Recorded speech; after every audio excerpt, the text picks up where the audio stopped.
Amon-Ra St. Brown first overall. How are you feeling about that? I mean, I think it's always, when you're talking about the first round, I think it's always a go out and get your guy. Come on. Let's go. Oh, man, my heart was beating on that one. I can just tell you, when we get down to the actual numbers and projections, that team is going to score a lot. There's a lot of fantasy goodness. There's like 50 feet of shit and then Kyler and Edwards. So forget that. I don't want to draft guys on bad teams. Doesn't matter. They're going to figure out a way to get him the ball. Good offensive coordinator. Arthur Smith is not a good offensive coordinator. You guys are team 3 and 4. There's no point to take Stroud, right? Like, is there a point to take Stroud in a best ball format? Get it.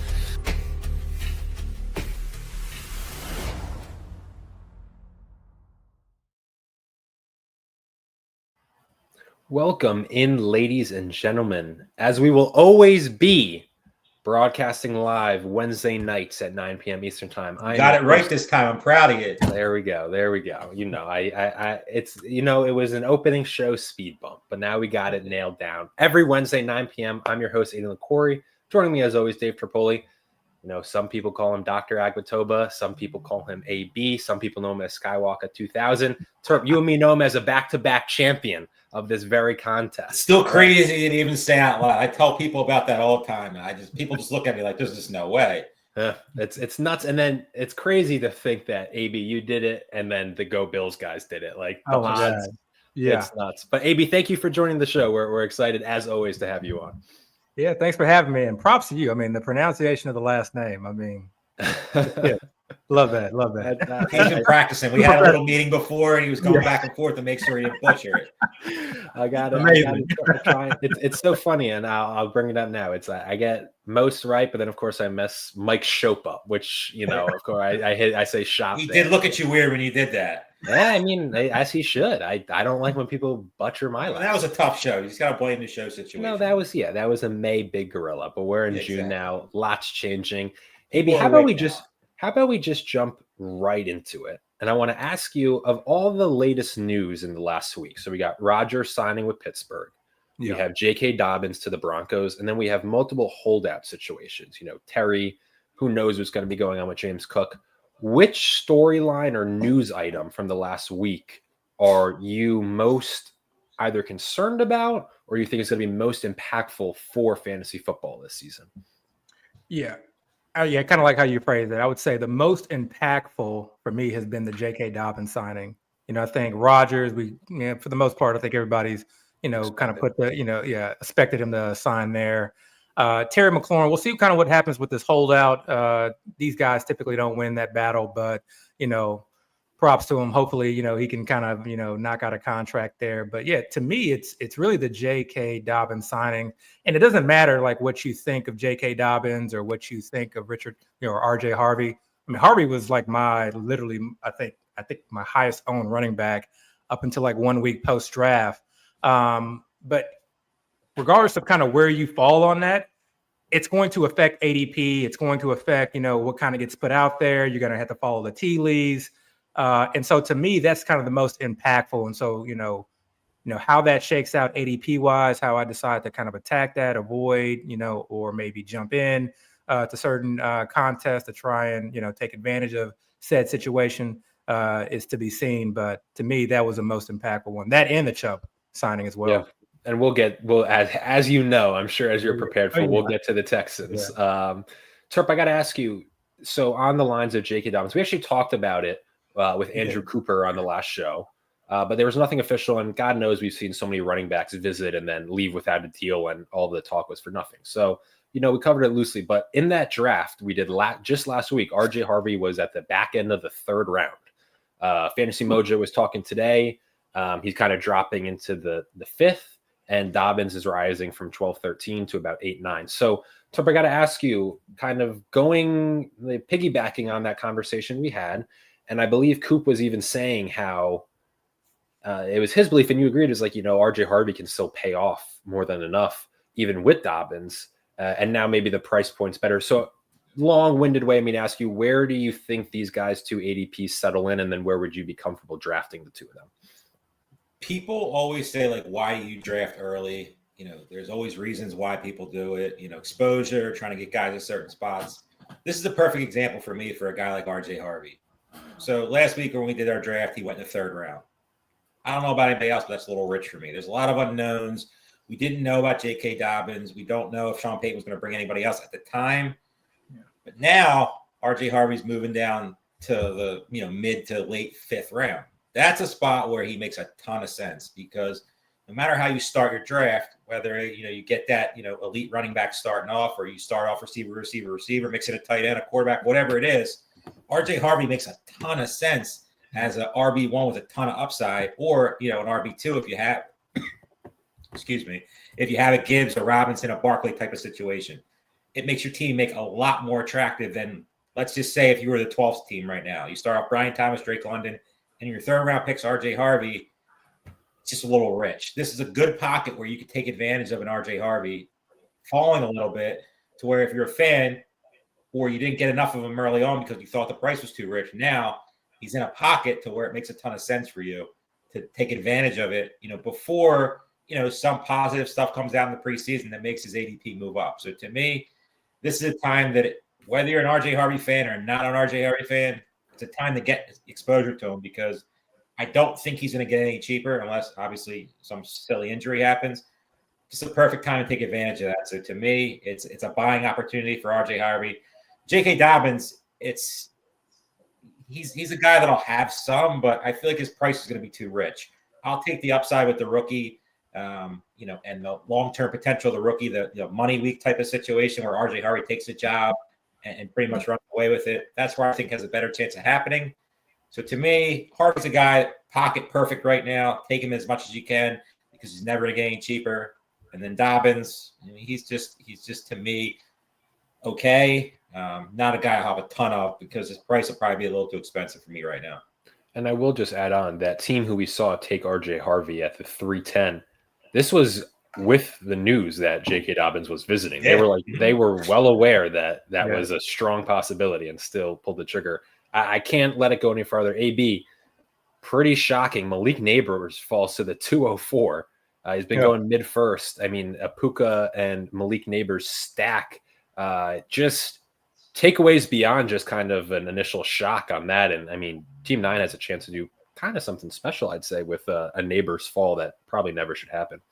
Yeah. I mean, so, when these things happen, you definitely are like, oh, man, that guy's got an amazing start. Mm-hmm. But, sometimes you can just sort of kind of play it off from a standpoint of like if you were in the 11th spot, Puka Neighbors start, whether it's Neighbor Puka Neighbors, you can kind of end up with the start. But you're right. Like him being in that 9 spot, if the draft falls to him, this is where you sort of kind of get those, lower percentage builds. I did a draft, I think the other day, not a huge JSN guy this year, but I think he fell to like the 309, 310. And it was, I think, a similar start to this where I can't recall who I took in the first round, but I think it was a 3 wide receiver start. So, to me, there was just, regardless of kind of what I feel about him being a volume drafter, you got to be able to take advantage and realize, you don't have 100% of the answers. You're not going to be 100% right. And correct. That might be the one team, even though I wasn't a JSN guy, that, takes it all the way, and it'll probably be a low, ownership percentage. So when things like this happen, because clearly Team 9, he wasn't high on Malik Neighbors, or else he would have taken him at 9. So hopefully, you like to see him take advantage of it, or if you're me, not to like to see him take advantage of it, but we'll see what happens with that one. Terp, I'm going to ask you, and then AB, I want to ask you the same question. So 4, possibly 5, we'll see what Team 1 here does. But out of the 4 wide receiver starts, I'm going to make this 5. Brian Thomas, Drake London, Puka Malik, CD Amon-Ra, Justin Jefferson, Ladd McConkey, and then Jamar Chase, Rashee Rice. Which receiver duo do you like the best in this draft? It's really hard not to pick the Jamar Chase team. What if we just eliminate that one just overall? Okay. Yeah. It's probably a Lamb St. Brown for me. It's slightly over Jefferson and McConkey, but there's not any of them I hate. I mean, it's hard not. I'd be happy with all 4. I love Brian Thomas this year. I almost had a heart attack today when I saw him, fall down on his shoulder, worried about, some injury early on, but I love them all, but if I had a pick gun to my head, it's probably Lamb and St. Brown. If I'm not including the Chase. All right, AB. You can include the Chase Rice, but if we're eliminating that one, if that's a clear. Who of the other four? Which gun to your head? Which one are you? Pulling for? Oh, I'm taking the Brian Thomas, Drake London. Okay. There's just there's that good feeling where you're like, there's guys that you're just high on. You're just like, this guy can finish number one. I want to be overweight, and then that hits. And so for me, it's like Brian Thomas and Drake London. So love those guys. I definitely need to up my Malik Neighbors shares because, just every time I see video footage of this guy on the field doing what he does, it's just a reminder of like how damn good he is. Imagine if he had a good quarterback. Exactly. That's the only worry with me is I've never been a Russell Wilson guy as far as being able to hit his guys, in ways where they can really excel after the catch outside of deep balls. But the other issue I have with him is just kind of how he was used last year in the receiving game and this affinity for Wan'Dale Robinson. I don't think many people realize how many targets Wan'Dale Robinson has. And it's less so about like how many targets he has, but more so about like where he's getting these targets. These are like the layup targets. And these are the targets where like if given to the right receiver can really do something with it. You can really see some significant yak. And I just want to see more of that. And if we can get more of that, I think that like, to me, like Malik could be a perennial Antonio Brown type 101 lock. Because to me, Chase is not even the lock 101 this year. He's there because you have to take him there. And if you want some ownership, which we should all do, you got to take him at the 101. But to me, in my mind, he's not a lock 101. Like there are plenty of guys I feel could easily, in the right situation with variance, with, sort of kind of regression going both ways, could end up in that 101 spot. I remember me and Terp, you and me discussed last year, like obviously CMC was the clear-cut 101, but we kind of said there was like 5, I think was the number we settled on guys last year who we thought had like a legitimate, like I won't judge you for taking him 101. AB, could you elaborate? Like where's that cutoff point for you if there's more guys beyond Chase? Like if he's not the clear-cut, like is it through Jefferson, CD, like how deep do we go in this first round? We could go literally to the second round. All the way up to, I think, it's tough. This would be tough, but I would say like Nico Collins. I don't think Glad can get there. I just don't think the volume's there.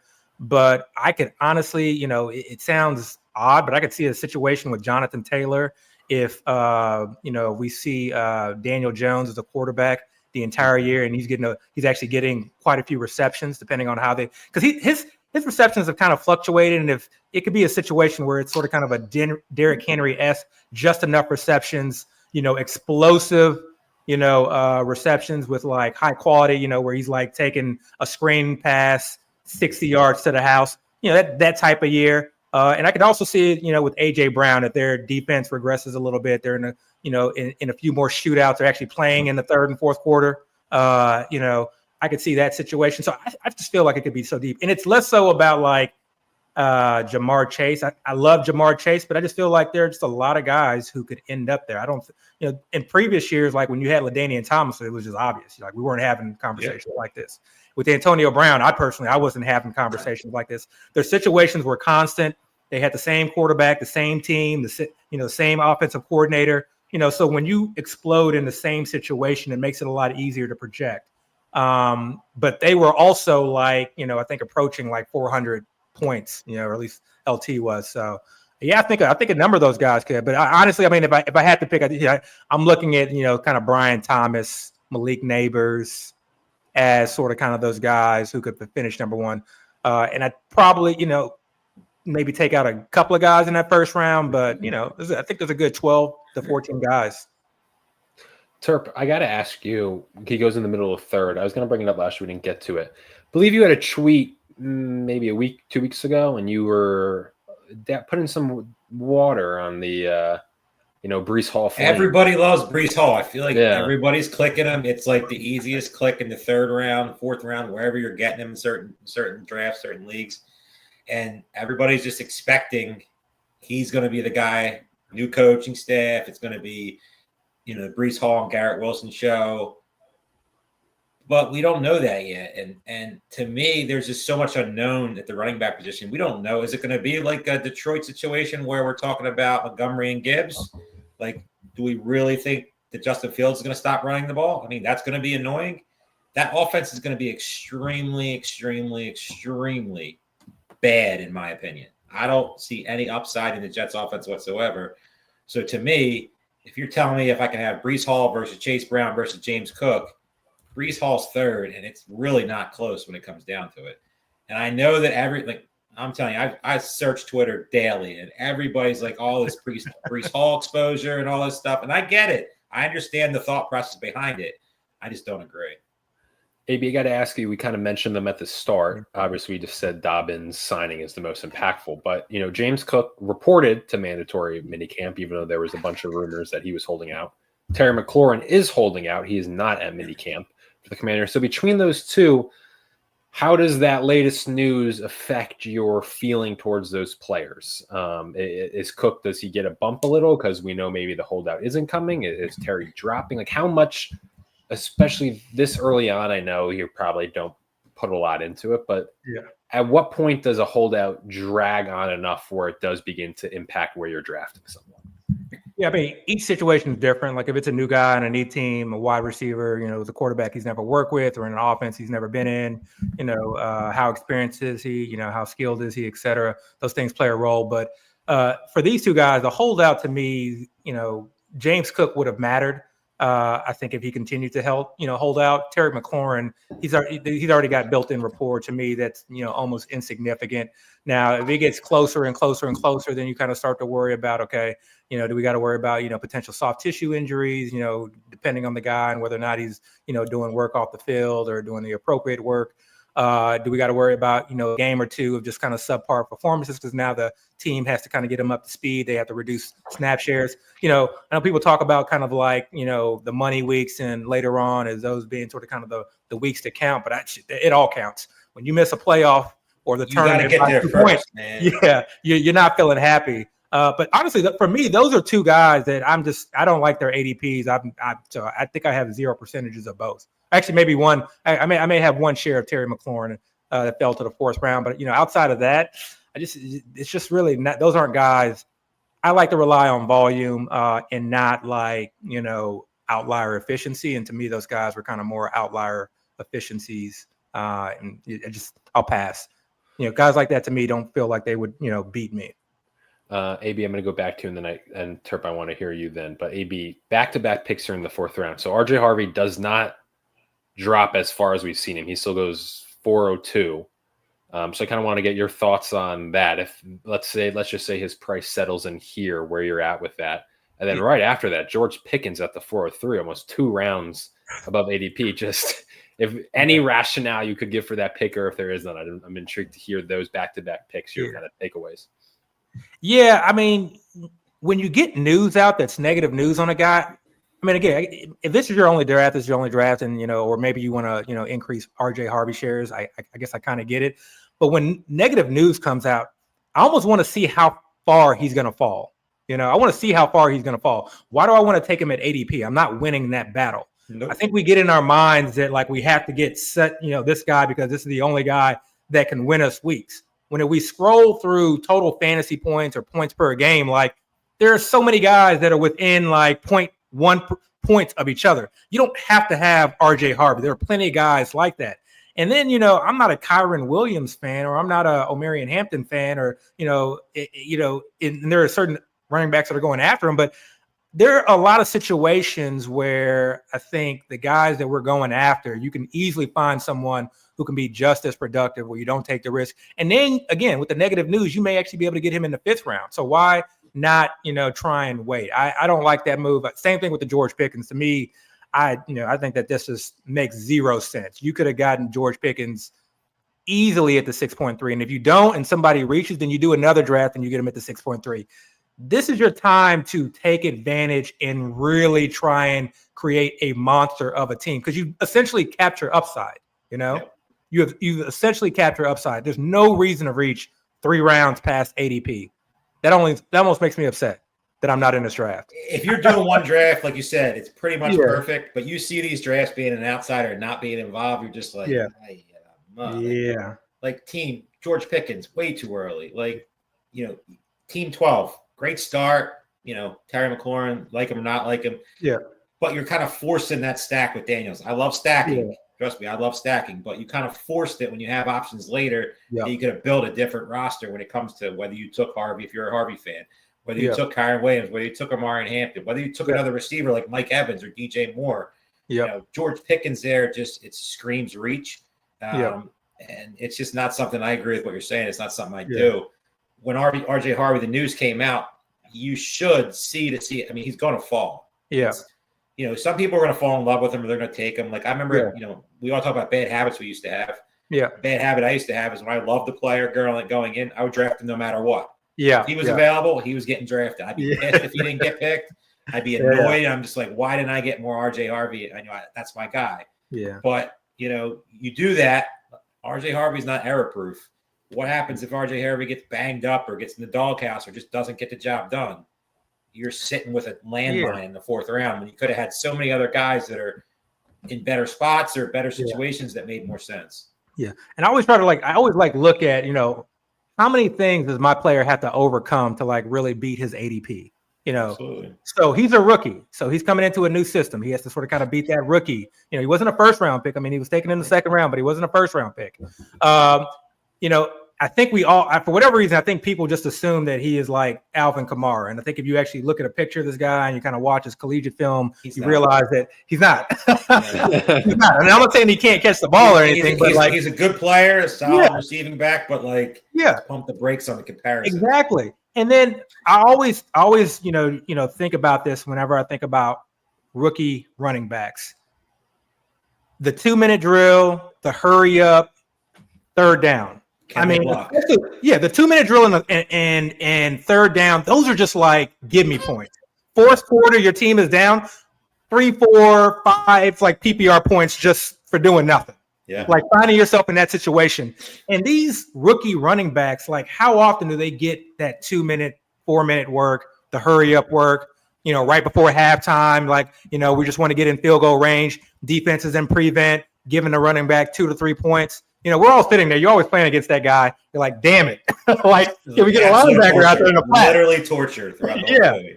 So I just, it's hard to kind of see RJ Harvey in that role very early on. And again, I'm a huge Harvey guy. I have tons of RJ Harvey, but, take advantage of the negative news a little bit, or at least try to anyway. Yeah, I will. There's nothing worse than you're in a close matchup, Sunday Night Football, or even Monday Night Football. Yeah. The team is down 14, the game is done with a minute, and it's happening too. There's the quarterback is just checking down to the running back each and every time. That's the worst. A lot of people in the chat are saying it. Terp, you and me always say every show, it's we love these because every draft is different. But this draft feels way more different than most. Last week was a very 100%. Calm draft board. Had a couple of one weird team, but then everything else was pretty solid. This one is Kyron. This is the latest he's fallen. Only 3 tight ends so far. Usually you see some the Sam Laportas of the world getting pushed up here. Just way more receivers than we've been seeing. Kind of the running backs in these drafts have been going a throwback. This is back. That's got to be really, really late when it comes to Mike Evans. I can look. Even though relative to Rashi, we've been saying how Rashi's going to move up. That's one of the highest Rashi's been. Yeah. Mike Evans. No, that's right around there over the last couple of days. He usually goes early fourth. He goes mid here. It's a good. I'm not a Kyron Williams fan, but it's a good spot for Kyron Williams. Yeah, absolutely. His he is 304 over the last 5 days. Goes up to 406. This draft's definitely off the rails. Yeah, Alvin Kamara, it's George Pickens. We talked about already. We've discussed AB. I'm intrigued to hear your take because me and Terp have discussed how Tyreek we think is a good value for the upside that he could possess. And in our last draft, I think he went early third. If he touch a second, but we've seen multiple ones now where he's that late third, sometimes even early fourth. So he goes to the 310 today. Where are you at on not just Tyreek Hill, but that Dolphins offense as a whole? This guy's obviously already has A-Chain in the fold as well. Yeah, I think the hate has gone too far. I think people talk about the metrics, and I think if you get too far into the numbers, you lose sight of like how athletic he was to begin with. So let's just say he did regress a bit, from his athleticism standpoint. He's still better than most receivers in the league. And there's a couple different things, like because I was in a slow main, and being in any type of slow draft really allows you to sort of kind of sit and think on a player. Go to Twitter, go to YouTube, go to just to the web in general, and like look literally everything that you can. Devour too much information to a point. I overthink it on the slow. Yes. Well, but I felt like there was so much, we kind of get in this sort of kind of information, or that we're all kind of just listening to the same, people, and it becomes to be, group echo chamber. Exactly. And so with Tyreek Hill, a couple things that weren't kind of mentioned. Obviously, I think people kind of just gloss over the fact that he was injured. To me, Tyreek is one of those players where like he can throttle down and he can throttle up. And I felt like last year he throttled down. He was taking himself out of games. He wasn't healthy, from a wrist standpoint. He wasn't in the best shape that he's been in previous years, or the same shape anyway. And he said this. And so what I'm looking for is, okay, what have you done, or what, and what objectively has changed?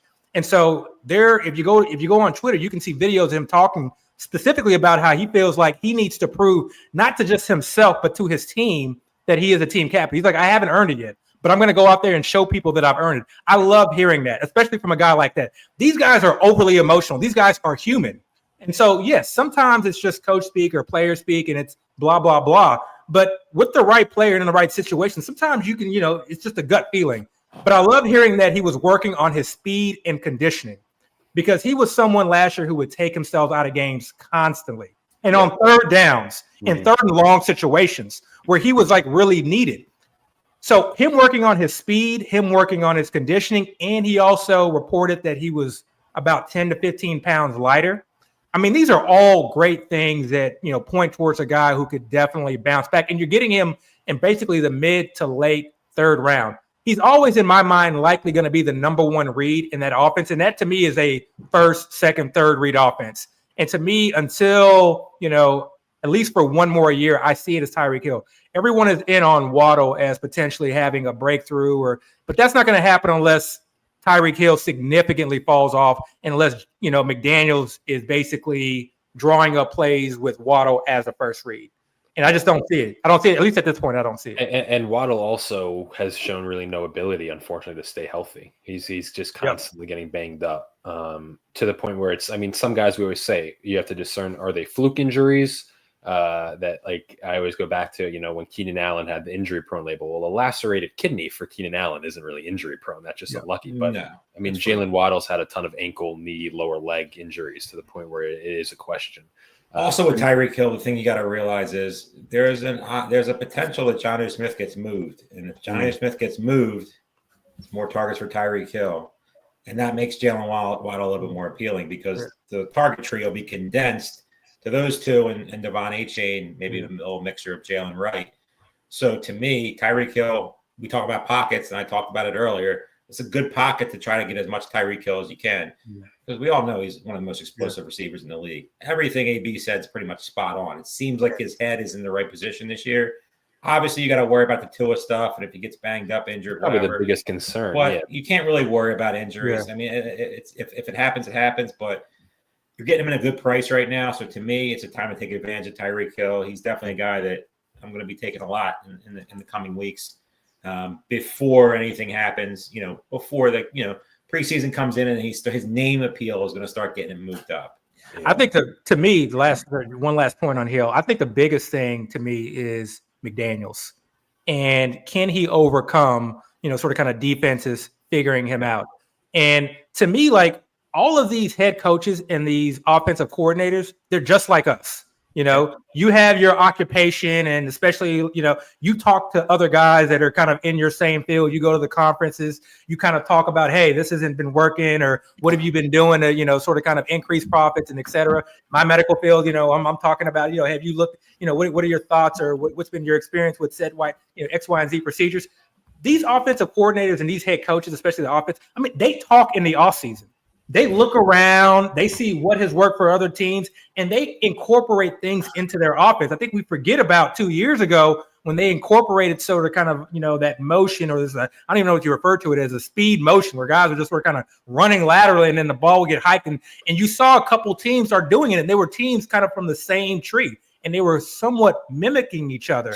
And so I think these guys talk a lot. You hear it even in their press conferences. You hear McVay talk about Liam Cohen and how he liked what he did with this running back offense. To me, those are like really strong buzzwords. And so it's going to come down to McDaniels, but I have a little bit of faith that, he can figure it out, because the whole Jonnu A-chain checking it down, to me, that's just not how you want to run an offense. No.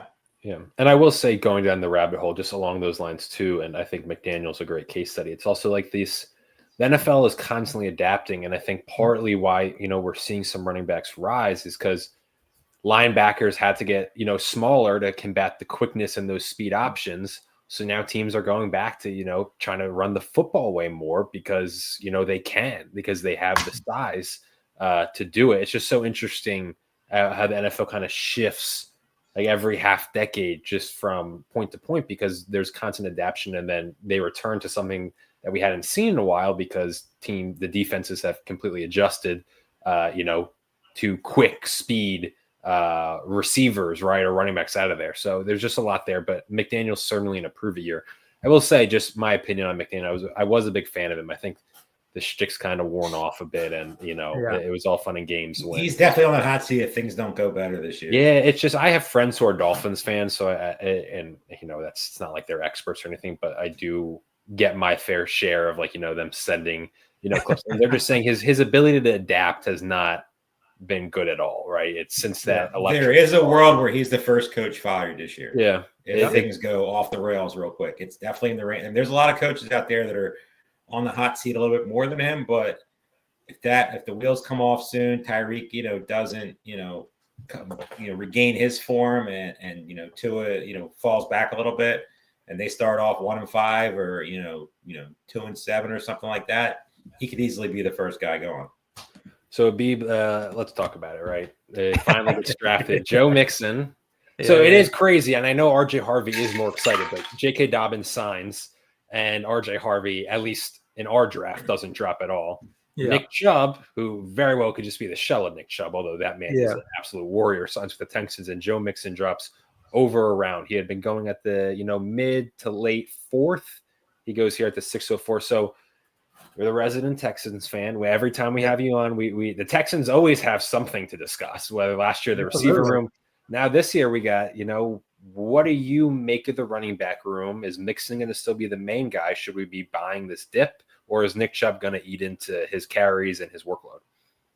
Oh, Nick Chubb is definitely going to eat into his carries and workload, but I don't think he's taking Joe Mixon's job. To me, Joe Mixon was definitely not a guy that you wanted to sort of kind of bank on having the same type of volume he did last year. I think just sort of kind of, again, like looking at it from like a coaching standpoint, trying to predict the unpredictable of what a coach is thinking and how he's trying to plan out the year moving forward based on what happened last year. Obviously, their offensive line was terrible. They completely, blew that up and just started from anew. The run blocking and the pass blocking were both terrible, but Joe Mixon was actually freaking amazing. What he was able to do with that blocking from last year was absolutely amazing. But what we saw was that the back end of last year, he wore down. And when you are, I think, a contender and you have suffered the amount of injuries the Texans have suffered, and you've seen that, the impact that had, because our defense is elite. We went in basically with Nico Collins and almost nothing else. And, Joe Mixon on one ankle and still almost took out the Chiefs. So from like a GM standpoint, from a head coaching standpoint, to me, that was like, we need to be better prepared. We can't just have just guys, as backups, we got to have actual horses. We got to reload. So obviously Dell is unlikely to come back this year. We didn't sign Diggs, thank God. So you saw that in the draft. We retooled in the wide receiver room. And our running backs, Dameon Pierce, I think is still a serviceable backup. He can do some things in special teams. He helped us out in the return game last year. But you still want, I think, a better veteran back there, someone who can kind of, do things like get 2 to 3 yards in short yardage situations, 4th and 1, things like that. Goal line work, someone you can kind of give the ball to when Joe Mixon's a little bit hobbled, someone you can kind of lean on as well to finish and close out games, while at the same time keeping Joe Mixon fresh towards the playoffs. This team is not thinking about, just making the playoffs anymore. We've done that, a couple of years in a row now. This team is thinking about a Super Bowl run. And so it's just about getting as many dogs as possible. And that's what this was about. But you bring in somebody like Nick Chubb, he's going to take touches. He's not coming in as a backup. I mean, he could have just waited and, until there was an injury that happened, in some other team. He wants to be on the field. He wants to play. I think he wants to be in a winning situation, especially being in Cleveland for so long. And, anybody who knows anything about the Texans, sort of kind of like the feel of that team, it's just one of those teams that just gets to work. I think if you're on the outside and you're looking to win, like this is a great team to sort of kind of just be around and be a part of. So I think it'll be an RBBC. I still think Joe Mixon will lead that RBBC, but it's going to be a little bit ugly. It's not going to. You're not going to get all the volume that you got last year. If I had to guess, and this is just a random guess, 60-40. The one thing that we don't know how healthy Nick Chubb is. We don't know what that looks like. Twitter. He's like 2 years removed, right, from the injury, roughly when the season starts. ACL, but then he had the foot injury. And so, you talk with like a PT guy, sometimes these are compensatory injuries. So like how healthy is that foot? And then he's 29, but he's kind of an old, battered, multiple injury 29. The only thing I think he had a major injury already at Georgia. Yeah. But like you said, he's a beast. So that's what makes it tough. Yeah. Because that's what makes it tough. You're completely right. I was forgetting about the foot issue, but because in my head, it was, 2 years removed from the ACL. And I mean, if there's anyone, like it's Saquon and Chubb's right there, just in terms of guys who just aren't, like, they're just not built like. They're not human. Not even built like the average human, not even built like the average, like, NFL player. It's just insane. Yeah. So it's like, if anyone can return. So just in summary, like, do you think, AB, this like early 6 is the right price for Joe Mixon? Do you see it dropping anymore, or like RB23 seems about right in the 60-40 split, in which should be a good offense? Yeah. So this actually kind of is like, to a bigger point of is it the right spot? To me, it's less so like about the 6th round, because I think 6th round's about right, given like where some of these other running backs. But to me, it's more so about like, who is he going in around, and like, what's the opportunity cost? Like, I think I would much rather have a number of guys who got drafted after him. And if we're just looking at the running back position alone, I don't understand why James Conner is going after Joe Mixon. To me, that just doesn't make sense whatsoever. James Conner, always goes late, but to me, that's a guy that like, it's like 3 straight years of 6 round. People just think he's going to fall off, and he just continues. Never does. He's a machine. Yeah, no, it is an interesting point. Even I'm a big believer in his. I know on Terp, when you and Theo were drafting live on Thursday on Insider Access, you guys were hyping up Caleb Johnson. Like, I love Caleb Johnson's outside. Okay. He was.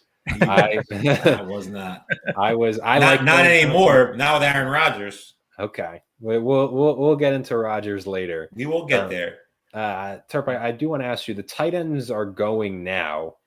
I want to ask you, obviously it is tight end premium, but we kind of saw Travis Kelce, we starting to really show the age.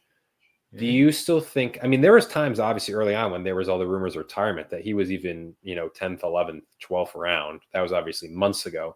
But tight end 6th round Travis Kelce, he obviously busted relative to his value where he was getting drafted last year when he was a 1st round pick. Do you think he at all achieves tight end 6 value, or is this just too high and people are drafting the name? I don't see it. I will take every tight end that's drafted after him so far over Travis Kelce. Hawkinson, Ingram, Andrews, Njoku. Mm-hmm. There's obviously a couple I like better, but I mean, Kansas City is just, their offense last year wasn't like exceptional in any way. Like usually it's the Patrick Mahomes show or throwing the ball around the field. I know they're saying they're gonna get back there, but if they get back there, Rashee Rice is probably the one, if he's healthy and doesn't get the suspension, all that stuff, he's going to get a lot of the Travis Kelce catches that he normally would get. Yeah, is Kelce going to have a couple games here and there that are going to be annoying and you just hope you don't play him? Yeah, but I think you're going to see a lot more that you saw, from last year, the last year Travis Kelce than the couple years before. I think it's rich. I think that's just a little too high for my price tag for me. Like I said, I like the guys drafted after him. All right, let me get to the comments because I wasn't looking at them for a bit. On our Dobbins conversation, a lot of people, mentioning Dobbins' injury history, and people are bringing up, Alex B. Keaton brings up how, Sean Payton's done this before, signing veteran backs like AP, so don't worry about it.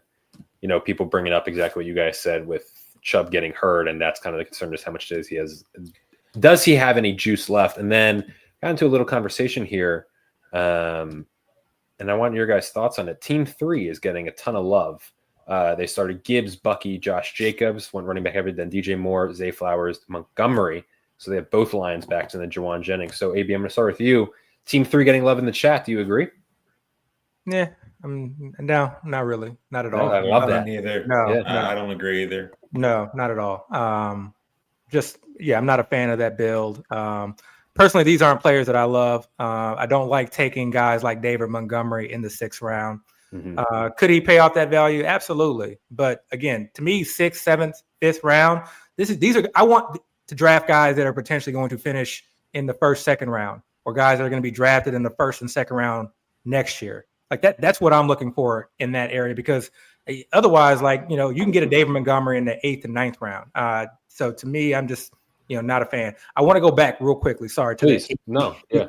Yeah. The AP comment. I think, don't forget, AP got touches, but AP was like done. And we had a clear vision that he was done. And that could be the case for J.K. Dobbins, but J.K. Dobbins, even in minimal, sort of kind of work last year, was still very, very serviceable. I think it's less about, and Alvin Kamara was like more of a veteran when AP came in. This is RJ Harvey, who is like he's a true rookie in a team that really feels like they can do more than just make the playoffs again. So yeah. I would consider that. And then the last thing too, as well, is, J.K. Dobbins can get hurt, but so can RJ Harvey. We got to get out of our heads that these rookies can't get hurt, or wide receivers can't get hurt. I hear this conversation every year, and if you go through the 1st round and look at the guys that get hurt, Saquon Barkley gets hurt, Jamar Chase gets hurt, CeeDee Lamb got hurt, Justin Jefferson got hurt, Puka gets hurt. McCaffrey ruined people's dreams last year. Yeah. Ashton Gentry had like over 400 touches last year, and we don't even care who his handcuff is. So Nico Collins got hurt. Malik Neighbors got hurt multiple games last year. Yeah. All these guys get hurt. So a running back started on the Nico Collins injury. Nothing like celebrating, and then it was 69-yard touchdown, and then was that a limp at the end? Oh, and then just gone for 5 weeks and just tears. But where are we? I'm going to interrupt you real quick. No, so you said the team 3 is the best. I didn't say that. The chat said that. Not you said it. The chat said it. I go to my left, go to his left, and I think team 2 is one of the best in the leagues. They're just guys that have a ton of upside. I'm not the biggest Chris Godwin fan, but that's here or there. But Calvin Ridley, DK Metcalf, Harrison, Wilson, you could all tell a story how all those guys are way above their ADP. Mm-hmm. Chuba Hubbard, one of my favorite clicks this year, because we all know how good he looked last year. Yeah, they brought in Rico. He's going to be annoying, but it's hard not to like him this year. And Bijan Robinson, we really don't want to talk about him. To me, he's easily, you could say, he's the number 1 running back on the board. But I could easily take him number 1 and be happy with it. There's just so much to like with that team. I think it's way better drafted than Team 3. And there's a couple other ones I like over 3. We'll get back to DK maybe when I find a spot to talk about Rodgers. You're probably not going to find a spot in this draft. I'm telling you. No, I know Rodgers is getting drafted, but I'm kind of saving that for some of those later rounds, and we can really dive into it. But on Godwin's a great receiver. AB, obviously, I mean, literally, me and Turbo always talk about the Twitter doctors. We have an actual doctor. That injury, it's going to take it. His knee was shredded, it was he had to get tightrope surgery too, which is the big thing that people, tightrope surgery, like Tony Pollard, it takes him so long. Don't bring back bad memories, man. It's beyond just the ACL for him. It's also his ankle. or maybe not. Like he fractured. What did he do? He fractured his fibula. I think he had some knee damage. Maybe not an ACL, but it was knee damage. And then he also like dislocated his ankle and tore that up. So basically, AB, I'm asking your opinion on Chris Godwin and maybe any medical background you can give. Because to me, I read that and I'm like, this guy is not going to be at all like up to full speed at the start. And then who knows how Egbuka is there. It's just, it doesn't feel like a good click in the 7th round to me. Yeah. Sorry, I got to pour one out for team 2. I thought they were going to get Tyler Warren, and it would have been solidified things. But yeah, so I'm clavicling up. So honestly, I'm just as knowledgeable as you guys when it comes to these injuries. Fair enough. I rely on the physical therapist, the ortho guys. Okay. They, let them do what they do. The glorified carpenters, they know that. But you know what? They still provide a much needed service. Amen. But no, seriously, I'm with you. I think, I was a huge Godwin fan, and when I started kind of drafting early in the offseason, I was kind of clicking him, pretty frequently. And then as I started to read and start to try to get a sense, get a good sense of, kind of where he was at, there was definitely some growing concerns about whether or not he was going to be ready. And so I have just been like super aggressive when it comes to Emeka Egbuka as far as drafting him. And honestly, like, there are certain like situations, on a year-to-year basis, whether it's the running back or the receiver, or even sometimes a tight end, where I love to like actually handcuff. I like to just lock up that position, lock up the slot roll, lock up this backfield. And to me, I've heard like there's one take that I've heard that I cannot get out of my mind. And it's that he might be ready, but that ankle might not just be ready enough to cut fully, to make those sharp cuts. Basically to live in the slot.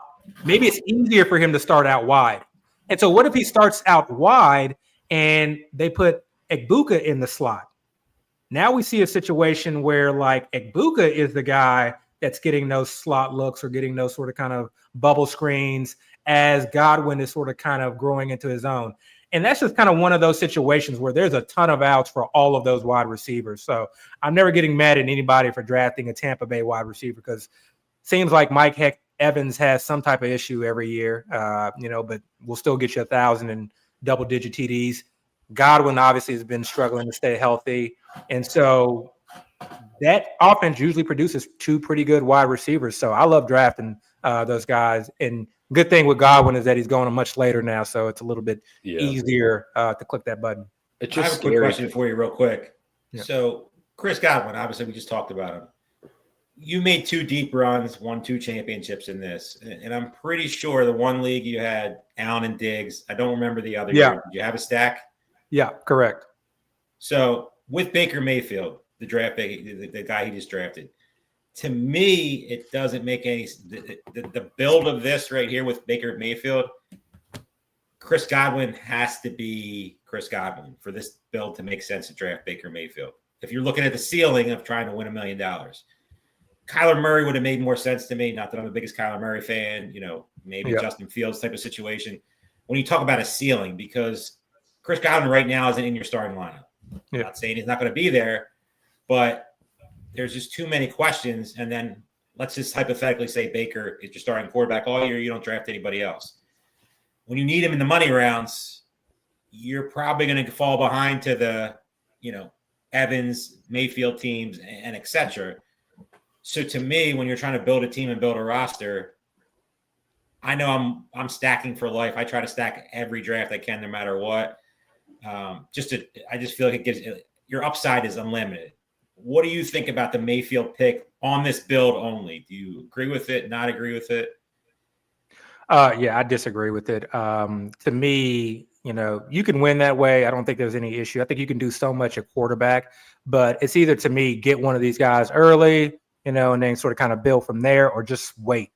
I don't know. Oddly, I just feel like there are a lot of quarterbacks that I really love. So many this year. So many that I really, really love that I think are just tremendous value. And you talk about kind of the stack that he won. To me, the stack is great when you get the stack at value, or you get the stack for cheap. Mm-hmm. It's kind of like the Lamar Jackson. And I've just sort of kind of made this living in this habit of just like finding that late guy. My 2 highest owned quarterbacks last year were Jaden Daniels and Burrow. And to me, like they were like the most obvious things. I couldn't understand why like we weren't drafting Jaden Daniels. The guy runs. He's in a Cliff, Kingsbury offense that runs pretty fast. Their defense was likely not going to be that good. And he was just going super late. And they're easy to double up. If he doesn't hit, I have Joe Burrow to fall back on, or I have a serviceable, quarterback too. And quarterbacks are so deep, and there's so many of them this year. I'm a huge Justin Fields guy. That's kind of like my highest own right now is Brock Purdy and JJ McCarthy, but I'm now transitioning and fully on board with Justin Fields. So you can get him later than Baker Mayfield. So I'm going that route. I mean, there's JJ McCarthy and Trevor Lawrence. There's even some names and am I saying this because AB's on the show, but he also would answer you could do way worse than CJ Stroud, who's going to his QB 17. Not a soul's talking about him either. Soul. I think rightfully he's getting deflated because it was not the best sophomore year, but I think too much was put on him and not enough around the situation that he kind of found himself in. He couldn't even get sometimes to a second read. That line was just so brutal. And I'm intrigued as they kind of have re-engineered their offense, kind of from the ground up, as AB said. There's a lot of guys in that range that, as Terps, that you feel really good about. Here's a name, Geno Smith. We keep, Dale brought him up initially, and this has been in my head ever since because everybody knows Chip Kelly, or at least in the past, has run a very, very fast-paced offense, a lot of plays. But what got me was RPO, and then potentially now using Geno's legs. So imagine now that this team is running fast. And there's a wide receiver that's sort of kind of been out, in Twitter, in the Twitter atmosphere recently, as far as being very tall and very fast. So, add that in obviously with Bowers, and you got Jacoby Myers, and you even got Beck. I mean, there is a scenario where this team explodes offensively. You guys had me on a couple years ago, and this is when the Texans were down bad. Yes. And I said there's going to be fantasy points. There's going to be fantasy points here.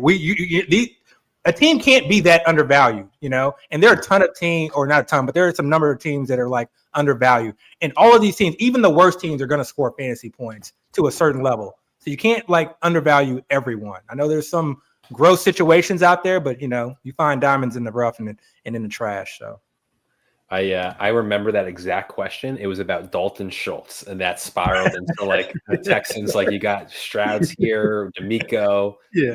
I think that's the Nico Collins. He's underdrafted, and it was no. I agree with you saying totally. People were hyping up the Patriots offense, but I like the Raiders offense better than the Patriots offense. And I'm a Drake May fan, but Geno's 2 years removed from a top 5 quarterback finish. It's hard to ignore Chip Kelly. I mean, I'm not saying Chip Kelly is something. I mean, he obviously came in the league with my Philadelphia Eagles and made an absolute fool of himself. But he's an offensive coordinator. Chip Kelly is an offensive coordinator. That's what they're going to run a ton of plays. There's nobody behind Geno Smith. Maybe not in this, in a gorilla draft, maybe a best ball draft. Mm-hmm. Geno Smith is the perfect quarterback for a 3 QB build.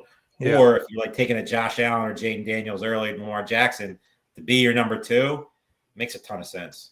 AB, I got to go back and ask you, Team 6, firing off 3 straight tight ends when really tight ends had kind of waited a little later than usual to kind of start flying, and they just start firing them off. So what do you make of that decision? Do you at all see it? I mean, I know Terp loves Evan Ingram. A lot of people like TJ Hawkinson, Jonnu Smith. It's kind of a question of where he's going to end up. But, I mean, the names aren't terrible, but what do you think of the build?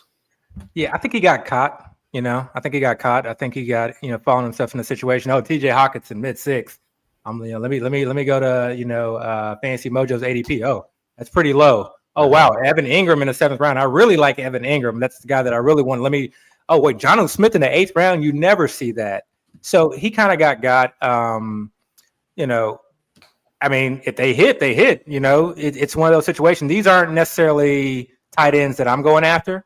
I don't think I have any TJ Hawkinson. I could definitely see a world where he's the guy. But, it's a build that could potentially hit, No Evan Ingram? I can't get there. There's something about it that just doesn't seem right. I mean, on the surface, Sean Payton, Joker role, running out of the slot, He's a PPR monster, tight end premium.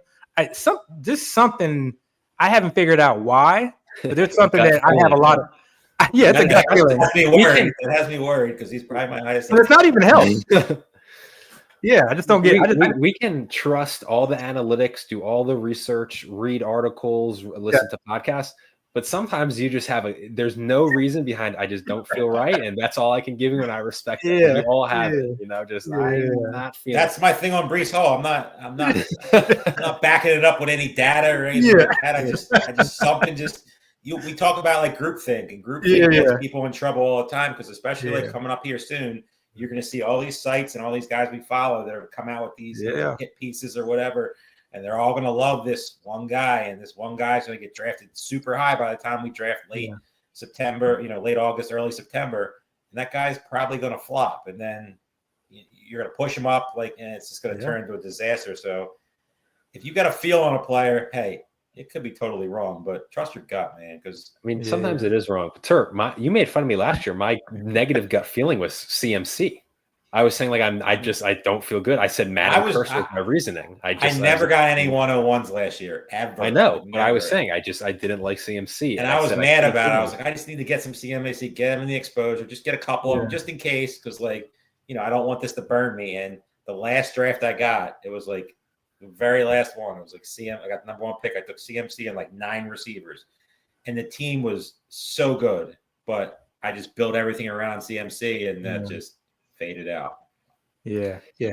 AB, I got to ask you, Jaden Blue just got drafted here in the mid-10th round. That Cowboys running back room is one that we may never have the answers to. Who knows? But certainly don't right now. If you're drafting in the Big Gorilla in June, are you targeting any Cowboys running backs one? Because we've seen fruitful returns from Cowboys running backs over the past decade. And then if you are, which one are you feeling? Is it Javonte? Is Jaden Blue who's continuing to rise? Where are we at in the Cowboys? So I'm a Longhorn. I watch quite a bit of Longhorn football, sadly. But this is their year, man. Sadly, every year's our year. We always had the number 1 draft. I'm a Kentucky football fan. I don't want any Texas fan telling me sadly for a decade of stretch. I lost 49-0 to Vanderbilt. Come on, that's pain. Yeah, 49-0.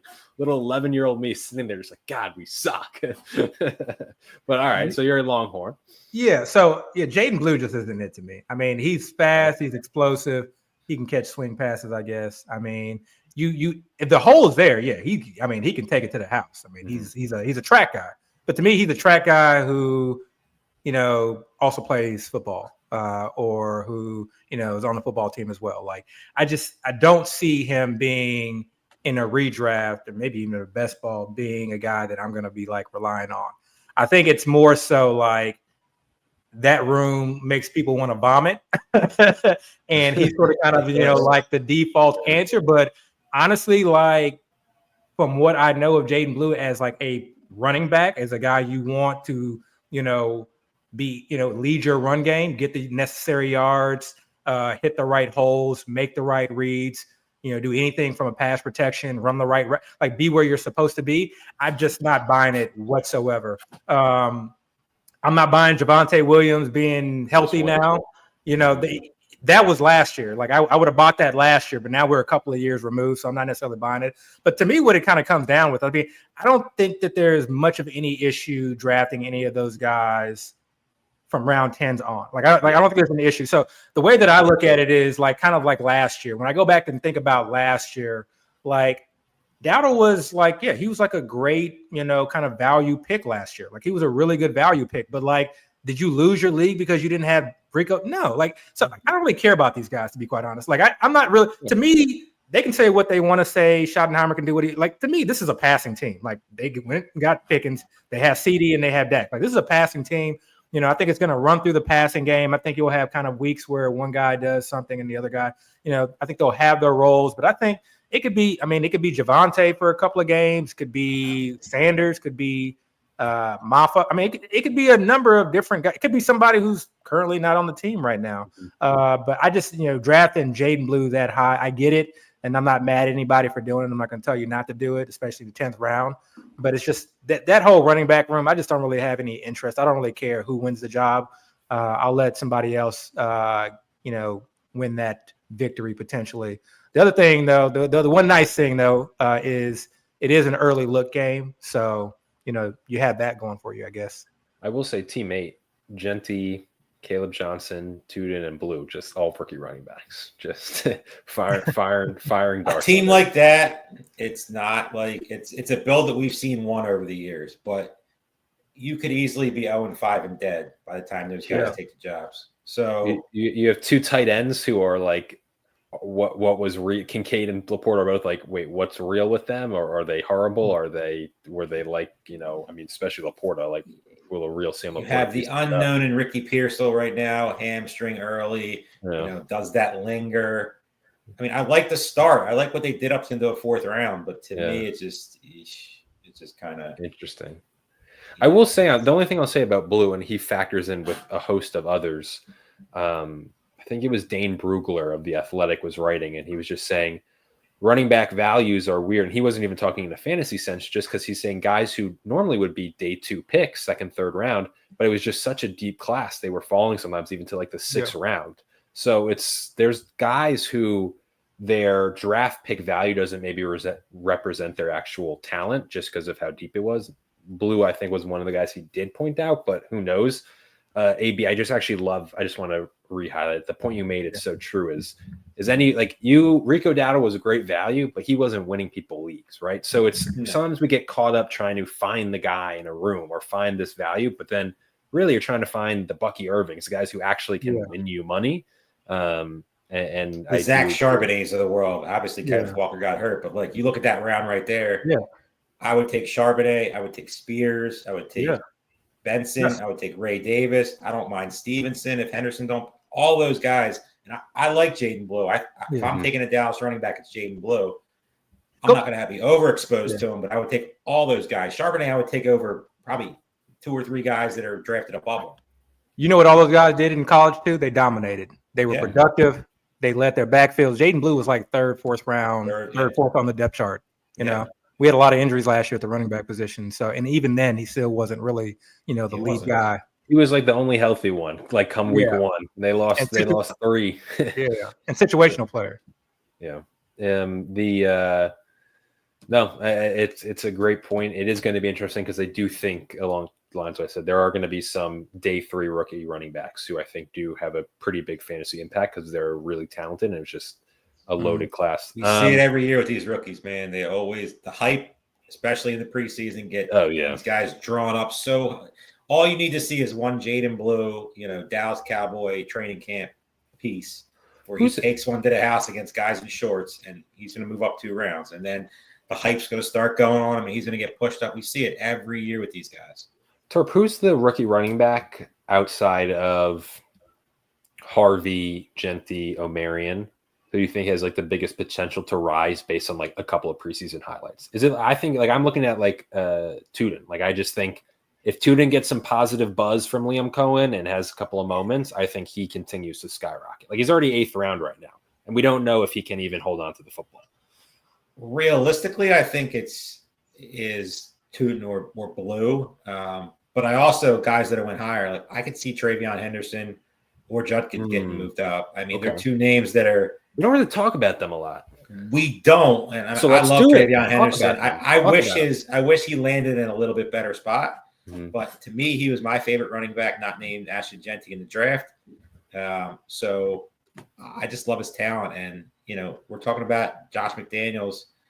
It's an offense that I don't love. I wish they would have got somebody else to work with Drake May. But Josh McDaniels is a good offensive coordinator. So if they let him work and let him do his own thing, Travion Henderson, could be the guy that gets moved up. And Judkins, we don't know who's going to be the quarterback there. We hope it's certain guys. We hope it's not certain guys. But he's also a guy that doesn't really have much behind him. I mean, if you're really worried about all those other guys, they like him and they draft him accordingly. So there's always that rookie running back that moves up. But, I think if you're talking about a little deeper, it's definitely going to be, Tuten or Blue. Okay. AB Terp brought him up, and he's right. Like we usually love talking about the rookies on the show, but we haven't talked at all about Travion Henderson, Quinshon Judkins. They go back to back at the 509, 510. What are your thoughts on those two guys who, I mean, both Ohio State teammates, won a national championship. I personally liked Henderson more coming into the draft than Judkins, but Judkins is a little more explosive. Give me your thoughts on those two for fantasy this year. Yeah, they're not going to like this one. I was not a Henderson guy.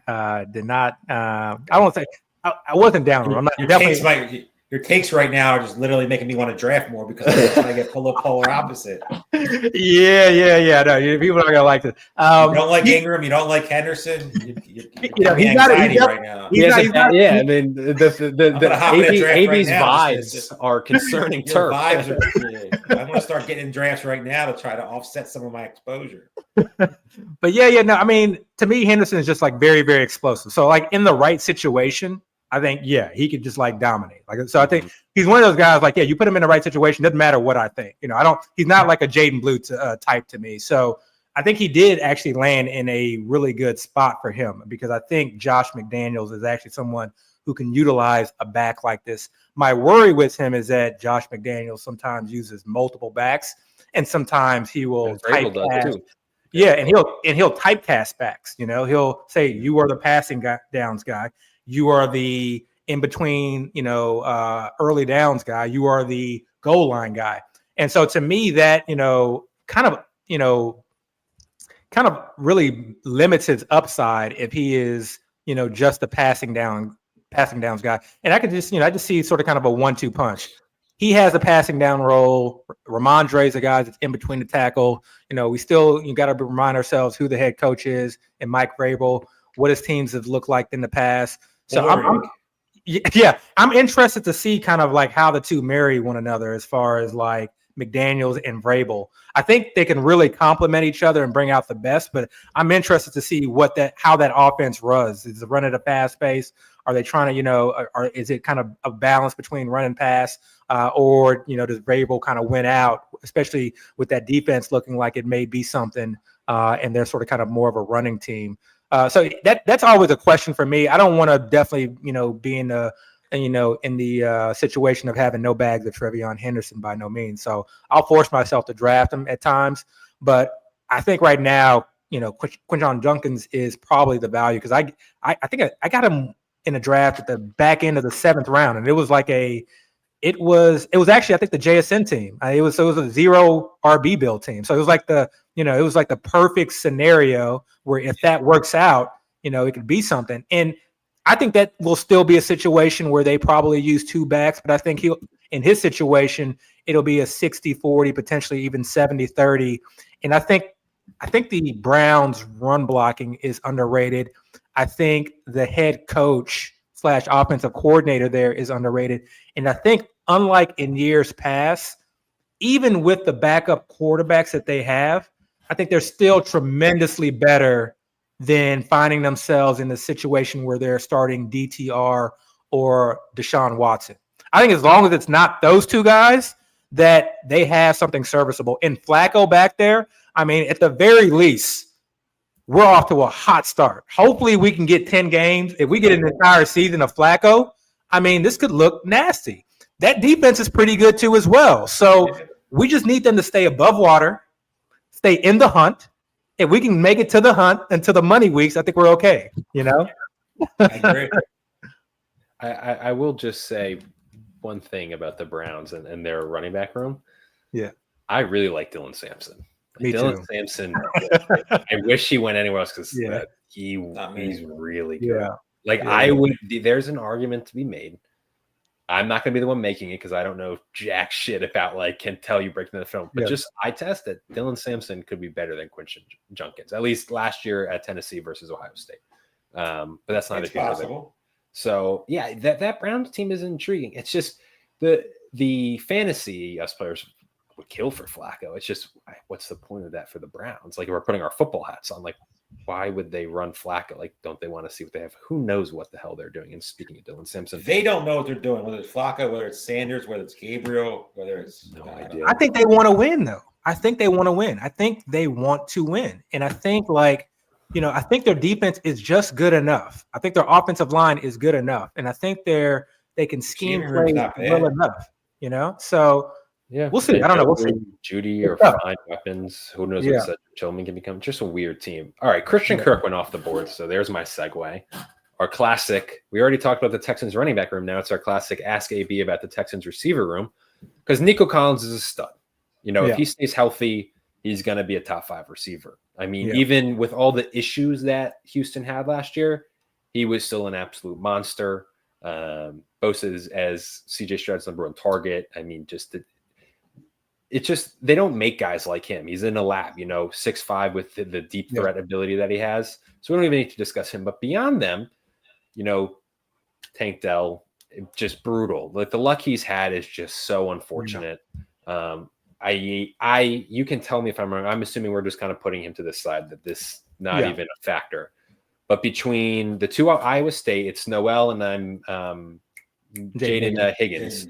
And then Christian Kirk, who I still like to believe has something left in the tank. Where are you at with the guy behind Nico Collins? And if you're putting your money on one to be like emerge as a clear number 2 option on this team, who would it be?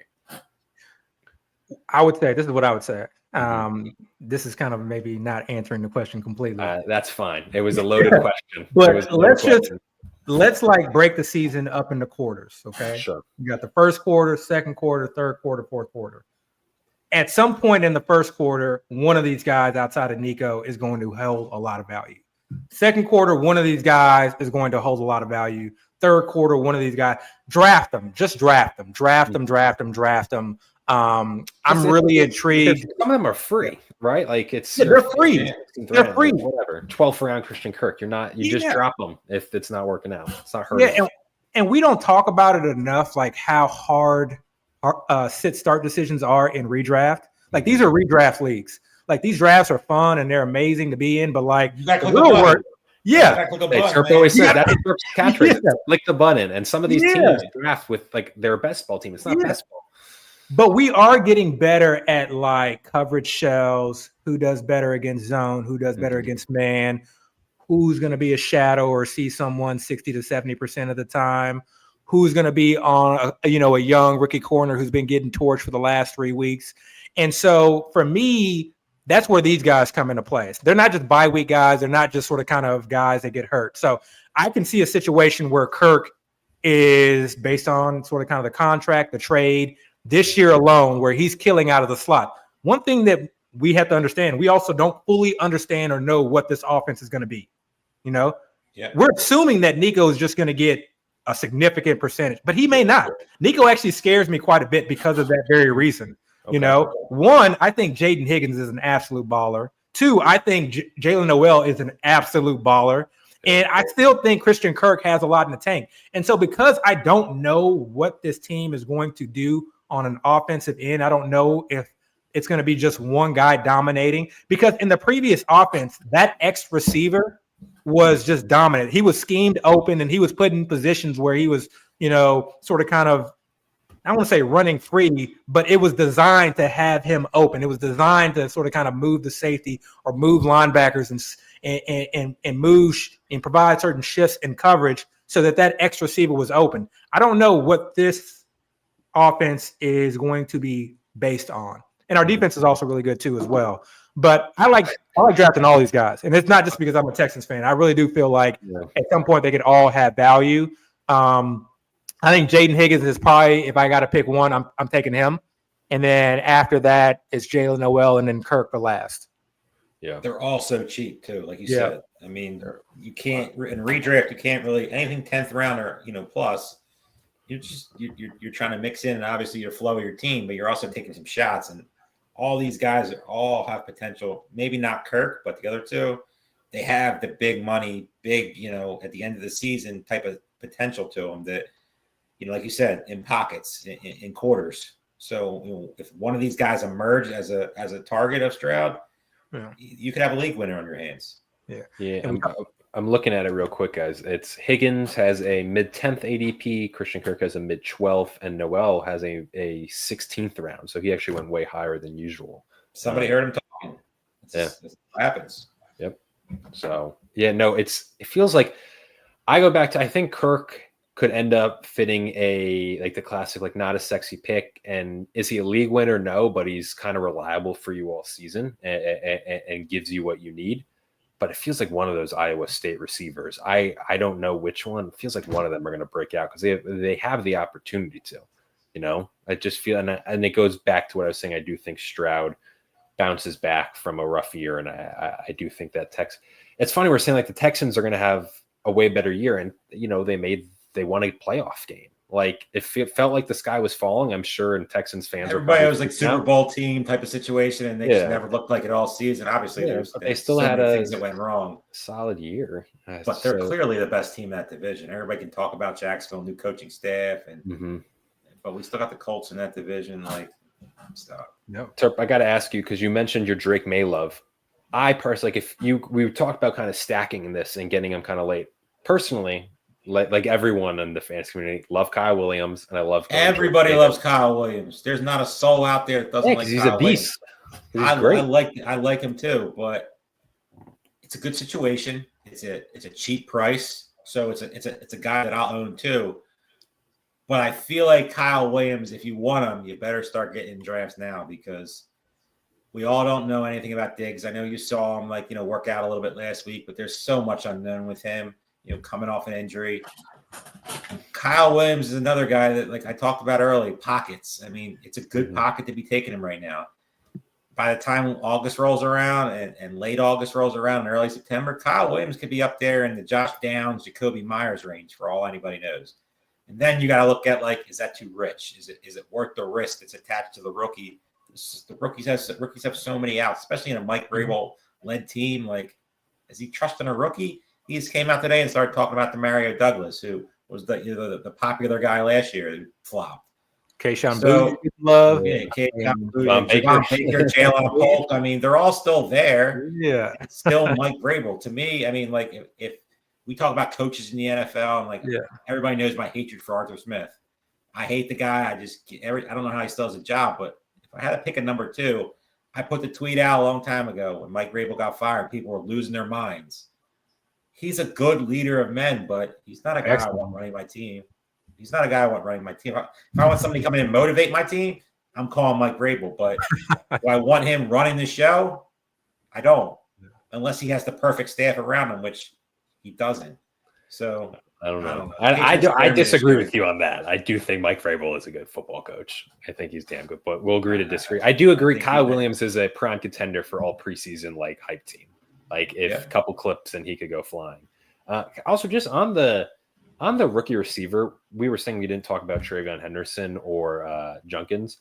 AB, we haven't talked about Tet McMillan at all. Actually, I believe he was saying he doesn't like Tet. So I think I forget he has something else he goes. But anyway, but McMillan we haven't talked about really at all. So I know we're going way back there into the 5th round, but just. Obviously, part of that is last year, right, with Marvin and Malik Neighbors, and we had, 2 receivers often going in the first 2 rounds. Marvin sometimes was a first-round pick. It's a little more muted rookie receiver class, but Bryce Young looked way better. We've seen what Canales has done as both a quarterback whisperer, but also as kind of a great offensive scheme and improving the offenses that he takes over. Now they add a top 10 receiver to the mix, one of, if not the best receiver in college football over the last couple of years. Where are you at on Tet McMillan? Again, he kind of seems like he's just settled into that mid-5th, and, you take him. And again, it's rare to take a rookie and not feel excited, but he feels kind of like an unsexy, early rookie pick. Where are you at on him and what potential he has in that Panthers offense? Yeah, so I was not Tet McMillan fan pre-draft. But I am absolutely clicking that 5th round button on Tet McMillan. If he's in the 5th round, I'm taking him every single time. I love the X role in that Dave Canales offense. In Dave, we trust. And whoever has been in that X role for the most part has really produced wherever he's been. Tampa Bay is just sort of kind of a really good sort of kind of, I don't even know what to call it, but an example of how important scheme is, coaching is when it comes to trying to predict what a player is going to do. We see this like yo-yo effect between Mike Evans and Chris Godwin. And yeah, sometimes it's due to injury, but a lot of times it's just due to the offensive role and what they're going to do. And so the year that Dave Canales went to Tampa Bay, we were very high on Mike Evans because Mike Evans was going to play that X role, and Mike Evans dominated that year, and Chris Godwin didn't have a good year. So then the following year, of course, the market decided that Chris Godwin was going to be drafted in the 5th round, and Mike Evans was going to be drafted in the 2nd round. And that was the year when Liam Cohn came over and literally told us he was going to play the Cooper Kupp slot role. And so most of us made that pivot and said, we're going to draft Chris Godwin. He is the value here. And so I think for me, I just sort of kind of, again, going back to the Panthers, I want that X role position. You know, the rookie coming out, how high they drafted him. That's just one of those picks where, like, could be right, but like those are the bets you want to make. Those are the guys that, like, towards the back end of the year when Adam Thielen has been phased out of the offense, you're seeing him getting like 8 to 10 targets. Sorry, my co-host Dale just walked into the room. All good. I'm running a little behind. But yeah, those are the bets that you want to make. So those are for me, like I'm clicking that button every time. Turpa, what are your thoughts on McMillan? Because I haven't asked you, or do you have any? Also, didn't like him at all. Coming out of college. Why? Didn't really the tape. I know it was good, but like it didn't.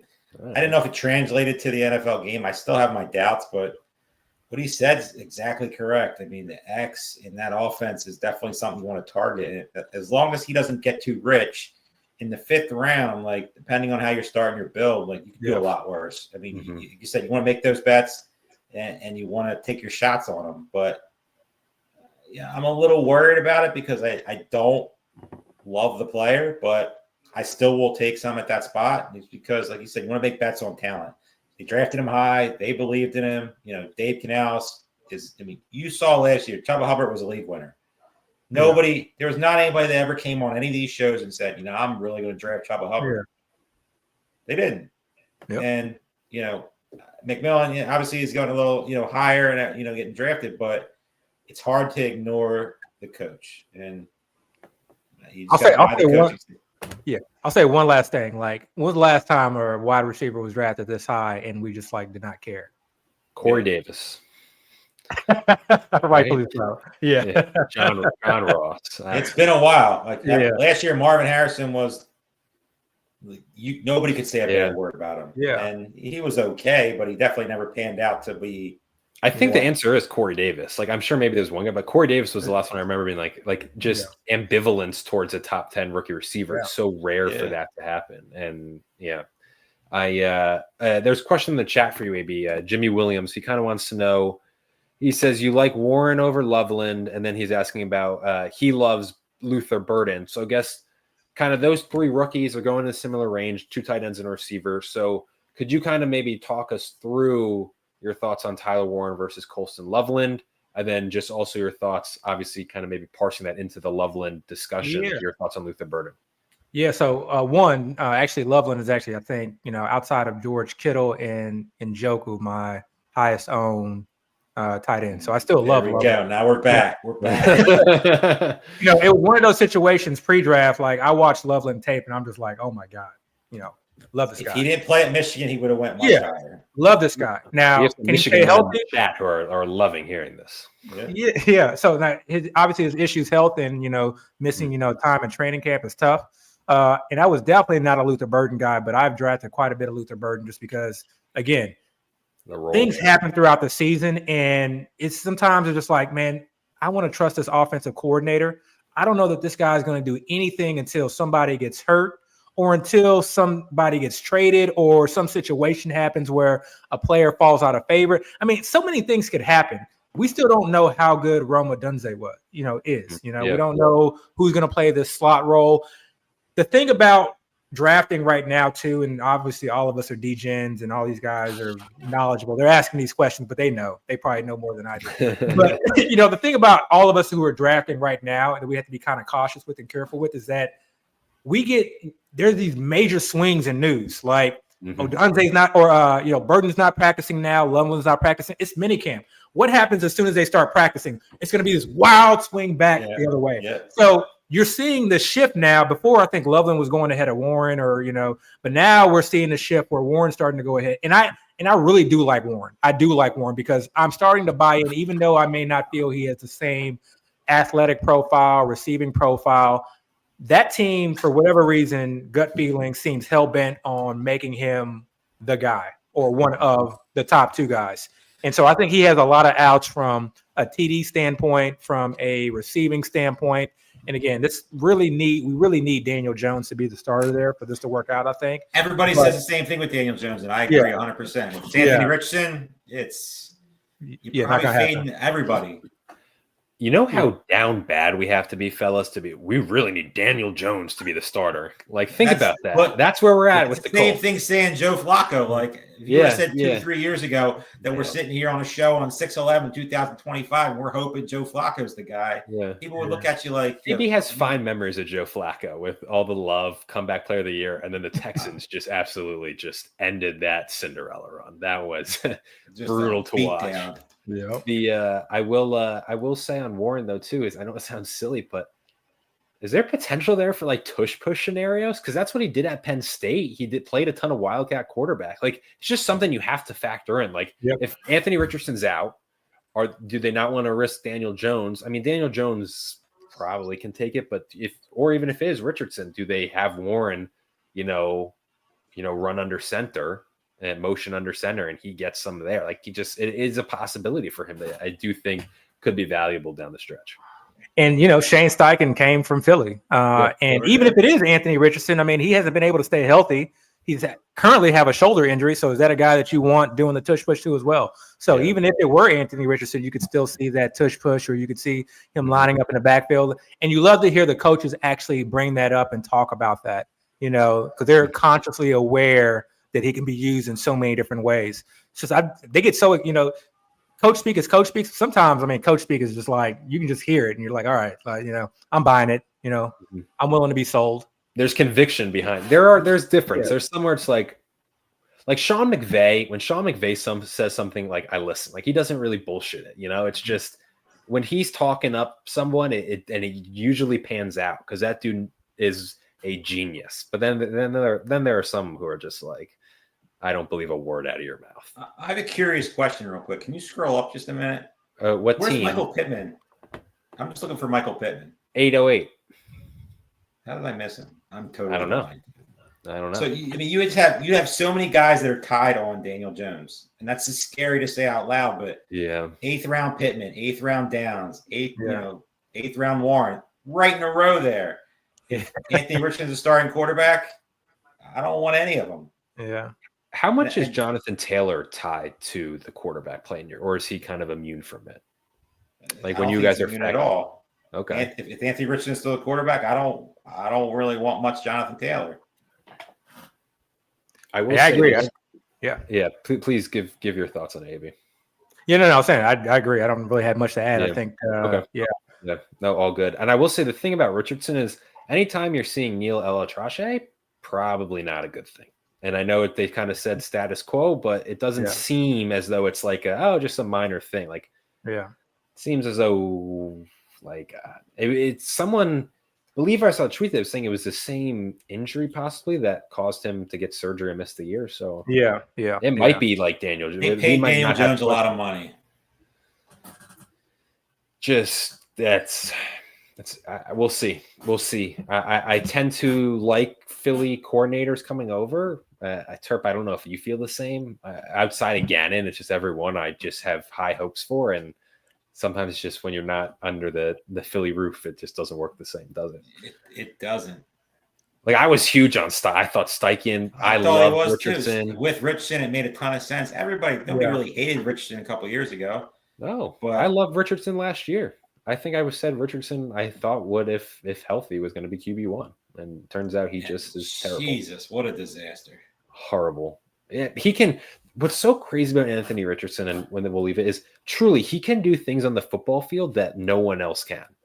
Mm-hmm. The issue is that the things that everyone else can do, he can't. So it's like, the worst part about Richardson is like they didn't really run the ball at all with him. Like last year was kind of just like they're trying to turn him into a quarterback, and that's not what he is. No. He's just not. Like it's over. It's over. Just never, I think it's as close to over as possible. I mean, the talent's still there. Maybe you get him with the right coaching situation, but like Anthony Richardson went to high school to train to be a firefighter, and he said when his playing career is done, that's what he'll do. So I think sooner rather than Trey later, Lance never really got another chance. Yeah, props to Richardson. He has his career set up after football, but he'll be a firefighter sooner rather than later. I think now's a good time. Later rounds, I do want to get to it.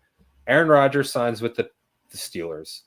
It's not a dramatic impact on ADP because it felt like that was going to happen for months. It was just a matter of when, and kind of that start of mandatory minicamp was always the expected spot. Rodgers, I would say, probably didn't really want to go there. He flirted with a couple of other teams. Minnesota most probably that didn't want him. So it just kind of wound up in Pittsburgh. But I kind of wanted to ask, AB, I'll start with you. I want to go to Terp. Now that it is official, are there any guys who you feel as though maybe the Rodgers signing there, it wasn't baked enough into the ADP? Basically, I'm asking a lot. Like DK, he went early 5th here. It's kind of where he's been going. Obviously, that was assumed. But how does Rodgers officially being there impact him in your mind? How does that affect the running backs? Like, what are we looking at? Like, is Jalen Warren going to get, like, Breece Hall wasn't great last year, but got so many checkdowns. What does Aaron Rodgers bring to Pittsburgh? Where's the ADP maybe values in Pittsburgh, if there are any? What are your thoughts on that signing going official?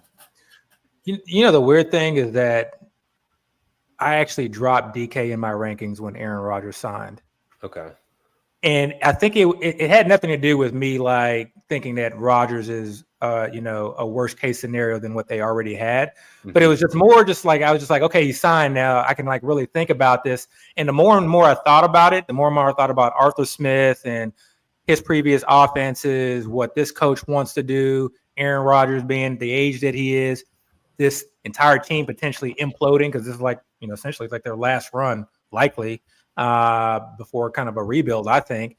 I get just disgusting feelings from this scenario because what are we really hoping for? Like, if I had to like kind of just like think about how this offense succeeds in an Arthur Smith system, what have his receivers done in the past? Like, how good have they been? We had to go all the way back basically to AJ Brown, So best case scenario, he's AJ Brown, and DK Metcalf is not AJ Brown. He's an athletic freak, but he is not AJ Brown. And this is just not the same scenario here. He's a very average route runner. Yeah. So for me, like where DK goes, like, again, I'm looking for a guy who, again, even though it's a low percentage, a low chance, I'm just going to like take shots at guys who I feel like could, finish the year as a wide receiver 1. And I think he's not a very good bet to do that. Mm-hmm.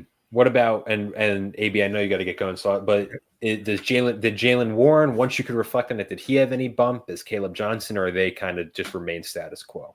Yeah, those guys to me are serviceable guys. I think I think they can help you. I don't think they're like winning you any leagues unless one of them gets hurt, which, we can't predict. So they're going they're going late enough, especially Jalen Warren, where Rodgers, I think, checks the ball down quite a bit. He's a lot older. He's not going to want to sit here and kind of like, navigate through the move. It's not like he doesn't move. Yeah. So his greatest skill was his ability to improvise, and he doesn't do that anymore. If you watched it last year, like he wants to get the ball out quick. He's scared.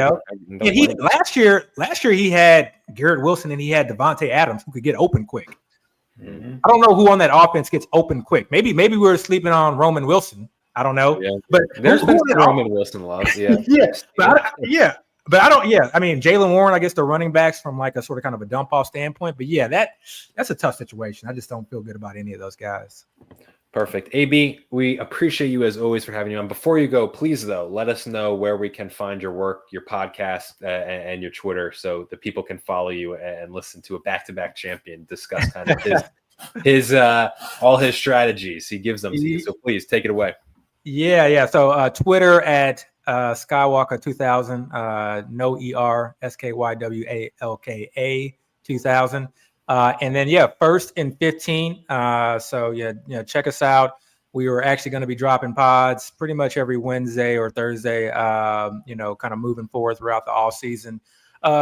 we are not analysts. We are not coming with metrics and analytics, and Love it. we leave that to the professionals. But what we do is we try to digest as much information as possible and just try to really touch on a lot of things that people just don't want to talk about. Things that we find that are really important. Our whole thing is trying to stay ready, be ready, and try to find that edge. The market is insanely smart. The market is insanely gifted right now. And so any little bit or any way we can sort of kind of find an edge over that and we can try to beat the market, that's what we're looking for. And that's kind of what our podcast is based on. So, yeah, thanks for having me on, guys. You guys are amazing. I mean, this is honestly, I just love watching this podcast. I love I'm not just a degen, okay? It has nothing to do with my degen attitude. What is better than just sitting down and just watching the draft and then listening to you guys talk about it? I love it, you, man. Appreciate you doing this. This gets me through. This gets me through until football season. So don't stop, please. Don't stop. No, we won't be. Don't worry. It's me and Terp always saying, and it's like we're talking ball with your friends. That's always we love it, man. Nothing serious, nothing too crazy. No script. Just come in, watch the draft unfold, and rip it apart. So that's it. We appreciate it. Right. AB, thank you for hopping on, and I'm sure you'll be on soon. All right, see you, brother. Bye. All right, Terp. So we got the last couple of rounds now, and I just want to ask me about the Steelers. You want me to get my Steelers take? No, I know what it's going to be. Fade every single person not named Jaylen Warren. Every soul. If the Steelers beat me this year, they beat me. I like DK Metcalf, but he said it perfectly. I don't like the fit with Aaron Rodgers. I mean, unless DK Metcalf worked on his route running in the offseason, I don't see the preciseness that Aaron Rodgers plays with, in most cases. I mean, I'll take some shots on a Roman Wilson, maybe a Calvin Austin type of situation, maybe the lightning in the bottle type of Pat Freiermuth. I like the player, but I just hate Arthur Smith, man. And I'm not going to – Caleb Johnson, if he beats me, he beats me. I mean, that's it. Certain guys I call out every year, and Caleb Johnson, I like the player, but he's a rookie. He's not going to be playing on third down likely. I don't see Aaron Rodgers checking down to him a lot. And if he can't pass block, guess what? They didn't sign Aaron Rodgers to have some rookie get him killed. So things you got to watch there. Steelers, I bought in a little bit last year with Pickens, Warren, a little bit of Najee Harris, but not this year. I will also say, just a past conversation we had, I feel like you can visualize it easier. Look at the quarterbacks from the 13th round on. Drake May, Purdy, Dak, Elaw, Jordan Love. I mean, Jared Goff and CJ Stroud in the 17th round. That's later than normal, but I know this sounds crazy. I would be fine if CJ Stroud was my first quarterback, or I'm sure for you, a little earlier, but Trevor Lawrence. I think that's a little bit crazy personally, but I'm not saying I would I'm not saying it's like the go-to. You can tell the story. I could feel comfortable. Jared Goff, you can tell the story. Yeah. I just look in the 13th round. 13th round is a perfect round. That was when it comes to Drake May, rushing upside, new offense, Josh McDaniels, takes the next step this year. Brock Purdy, rushing upside, plenty of weapons. If they get Ayuk back, McCaffrey healthy, Kittle takes more of a predominant role when it comes to the passing game. It's really, really hard not to like Dak Prescott this year and not be overexposed to him because, like we've said, they got nobody in the running back room. They added Pickens. They're going to be chucking that ball around a ton. And he is almost definitely going to finish above where he's being drafted. And Trevor Lawrence, I mean, I've said so many things about him in the short, episodes we've had so far. Liam Cohen, Travis Hunter, Brian Thomas, we can keep going on the list. He's my favorite quarterback later this year. I would be fine. He definitely has that rushing upside that we love in a quarterback. Not like the other guys, not like the Jaden Daniels, Lamars, and Justin Fields of the world, but that offense with Liam Cohen should be humming. And if it is, Trevor Lawrence is a guy that is really hard to pass in drafts. As much as I love those top 5 quarterbacks, and I love them all, anybody can sit here and say, yeah, there's pick one or two of them apart. Burrow, he'll regress a little bit. Jalen Hurts, It'll be game script dependent. Josh Allen, eventually he's going to have to stop scoring rushing touchdowns. Jaden Daniels, does he fall back in his sophomore season? Lamar Jackson, probably nothing really negative to say about him, except the teams should be really good, so the game scripts might not be there for him. These quarterbacks, so deep this year, and so deep. You got to get exposed to both half. Like, see, like the top half of the top 5, love them all, and these bottom, like 13th, 12th round, Caleb Williams, Bo Nix in the 12th round, love both of them. Justin Herbert, I like them, don't love them. But like, I'm fading the Patrick Mahomes, Baker Mayfield.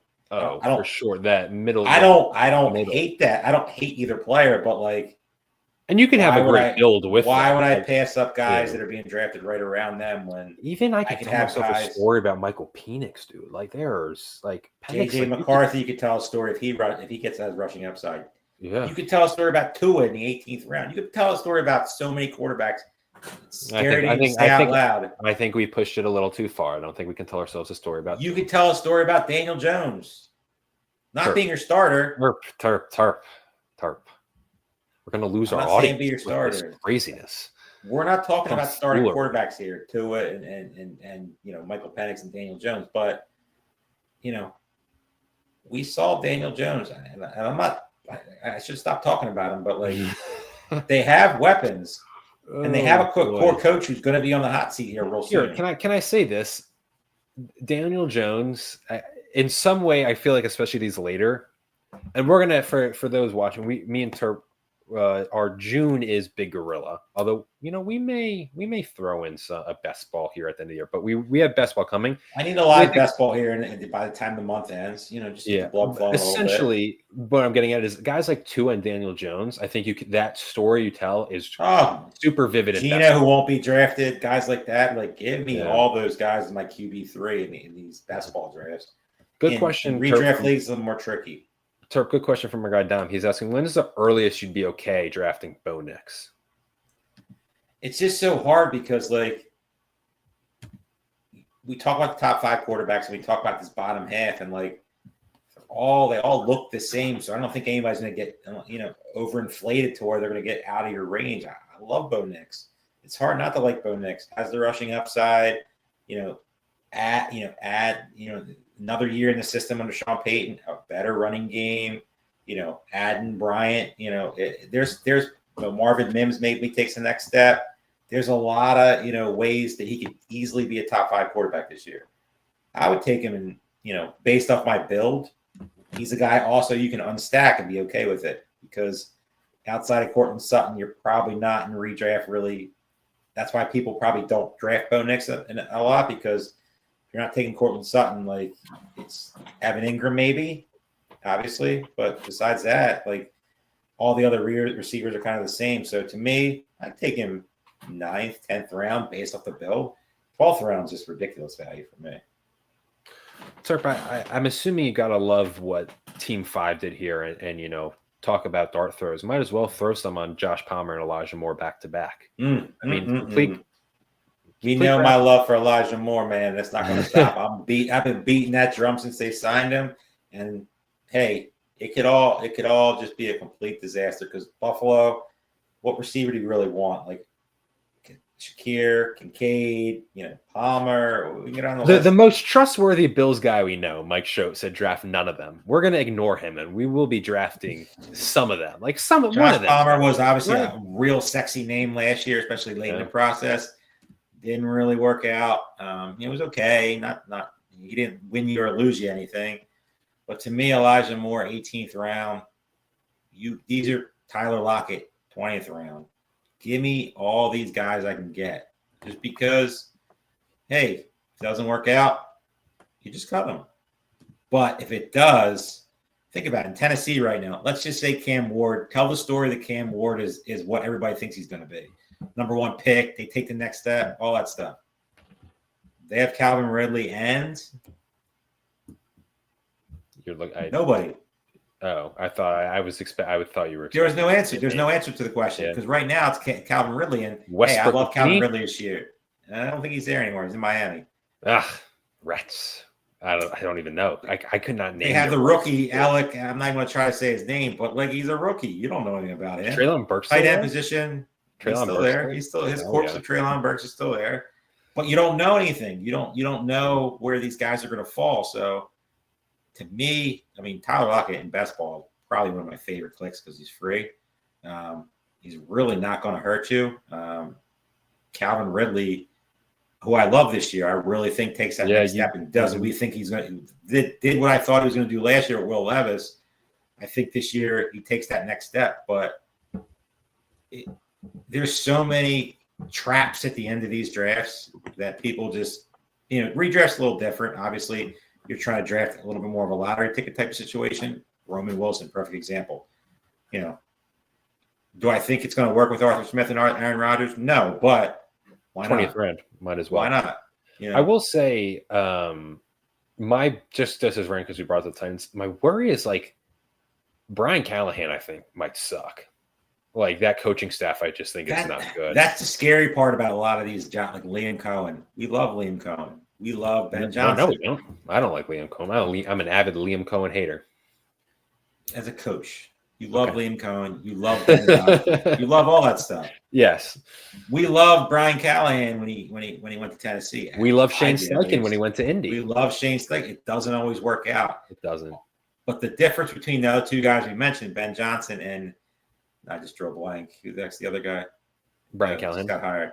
Liam Cohen is their offenses are way better. I'll also say this: Ben Johnson and Cohen to a degree, like really picked less so Cohen, but Ben Johnson waited until he got the exact right spot, the exact job he wanted. He didn't Chicago did not listen. Like he waited. So it feels as though if anyone's ready, like he waited till he felt he was ready. That means something to me. Yeah. But like it is crazy because like look, last year, if Bobby Slowick got a job after what he did in Houston, we would have been like all aboard, like, oh, look what he can bring to this team. He's not, he got fired by Houston a year later. Just insane if you really think he was a hot offensive he was like one of the finalists for multiple jobs. And so it's like you never know. Like Cohen, it goes back. I said it about when you brought up Chip Kelly. Josh McDaniels is the perfect example. Some guys are just offensive coordinators. They're not head coaches. Not head coaches, So I'd like to lean Ben Johnson is going to be fine. Liam Cohen, I do have a couple questions. Is this guy head coach material? 100%. I don't know. So is Trevor Lawrence any good? If Trevor Lawrence doesn't, it would be crazy to me if he's not good. Because he was, since Luck, the best quarterback prospect I ever saw. And I'm not saying that I know, but it's just, dude, that's where sometimes you wonder. Example, we talk about upside things, and I don't like ripping 20th round draft picks, but what's Zach Moss going to do for you? Yeah. Like you can't rip it, but there are some guys where I can easily tell you that it's just an irrelevant pick. Like Zach Moss at no point is going to help you. I'll bookmark this. And if I'm wrong, and if he beats me, he beats me. But I don't see how he does. I just don't. The last there was a question on back to our Knicks discussion from our guy Sean Green that it's possible can he was saying can have a down year. Yeah, I think I applied this to more than bonus. I think about that way with Jaden Daniels because there is something to be said as quarterbacks in their sophomore years, a defensive coordinators a whole offseason to adjust and watch as much film as possible. It does matter, but I think I do understand it's more likely with Knicks, but you have to look at it. I always go back to Stroud, as AB pointed out, right? Like their offensive line imploded. They had horrible O-line play. A lot of his receivers got hurt. It wasn't just Stroud. It was circumstances around him, which you can't always predict. Terp, we're about to be back next Wednesday. What are you laughing at? I was laughing at Dominic Gazzetti. Oh, that's my guy, man. We'll be back next Wednesday. Different day. That's too late now. We'll be back next Wednesday. Scott Barrett from Fantasy Points is hopping on the show with us, and then in 2 weeks we got Nelson Souza from FTN Fantasy. So we got a couple great guests coming up, and then we'll be probably releasing our July schedule sooner rather than later. So next week, 9 p.m. Wednesday, June 18th, Scott Barrett, Fantasy Points, myself, Terp. covering another Big Gorilla. Thanks to everyone who hopped on and watched, to everyone who drafted live. We will see you guys next Wednesday. Happy draft. Always a pleasure, guys.